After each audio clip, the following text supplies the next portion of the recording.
Hello and welcome to Retirement Wealth Academy. I'm your host, Erin Kennedy. Thanks for being with us. This show is dedicated to helping retirees and pre-retirees sort through some of the most complicated topics and questions about retirement.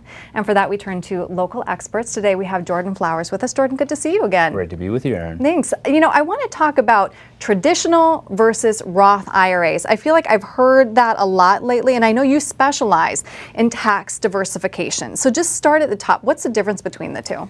Yeah, so I'll kind of break it down just high level. There's really three types of a tax money. There's the tax when always money. That's money in your checking account, your savings account.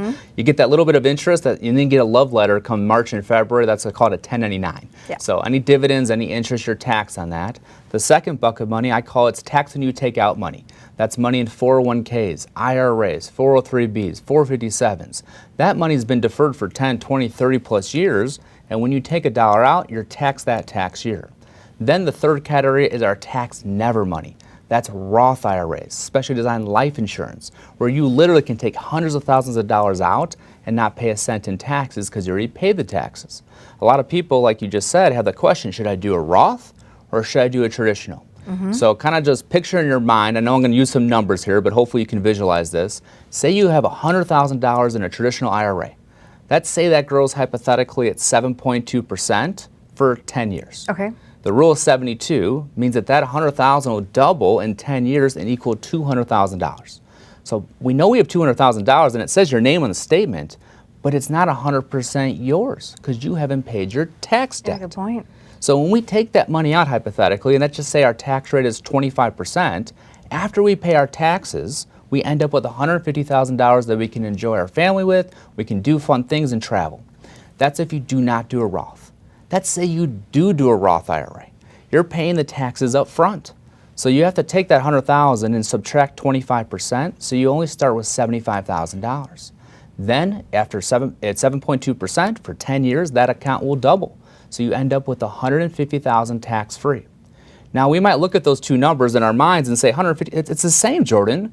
But when I ask a room of 100 to 150 people, I said, who thinks taxes are going to be lower in the future? Nobody. Nobody raises their hand. Yeah. We all agree on one thing. Yeah. Therefore, if you believe that taxes will be higher, that means that taxes are on sale right now. And I believe that too. Right. So my wife loves buying things on sale. I like buying things on sale. Shouldn't you like paying your taxes when they're on sale? So the same example, $150,000 each if you do a Roth or don't do a Roth. But what if taxes double and they go from 25% to 50%? Well, instead of $150,000 after taxes on the traditional IRA, you now have $100,000. Or what if you lose a spouse? The following tax year, you go from a married filing jointly to a single filing status, and your taxes effectively double. So we try to prepare our clients for the upcoming tax increases, as well as to protect their spouse to make sure they're going to be okay if they lose a spouse. So we really believe in looking at the big picture and having a plan. Don't just go home tonight and do a Roth conversion. You have to do it incrementally over time and be strategic when you do execute that strategy.